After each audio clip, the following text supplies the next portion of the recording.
میرے نبی نے یوں ہاتھ مارا، اوئے ہوئے ہوئے ہوئے، یوں کیا، اوئے ہوئے ہوئے ہوئے، تو سارے ڈر گئے، پتہ نہیں کیوں، کوئی بولے ہی کوئی نہیں۔ اگلے دن محمد بن عبداللہ بن جحش رضی اللہ تعالیٰ عنہ، یا رسول اللہ کل آپ وہ یوں کر رہے تھے، اوئے ہوئے ہوئے، بڑا سخت حکم آیا ہے، بڑا سخت حکم آیا ہے، وہ کیا تھا یا رسول اللہ؟ آپ نے فرمایا کل جبریل میرے پاس آئے تھے اور کہہ رہے تھے کہ یا رسول اللہ جس نے کسی کا قرضہ دینا ہو اور وہ دیے بغیر مر گیا تو اس کی مثال ایسے ہے کہ جو آدمی اللہ کے راستے میں شہید ہو، پھر زندہ ہو، پھر شہید ہو اور پھر زندہ ہو تو بھی جنت میں نہیں جا سکے گا۔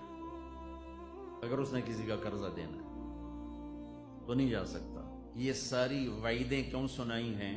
بازار کو کنٹرول آپ کر سکتے ہی نہیں، بازار کو کنٹرول اگر وہ ادھار پہ چل رہے تو، اور اس میں آپ ہیرا پھیری کو ختم کر سکتے ہی نہیں، خیانت بددیانتی کو آپ ختم کر سکتے ہی نہیں۔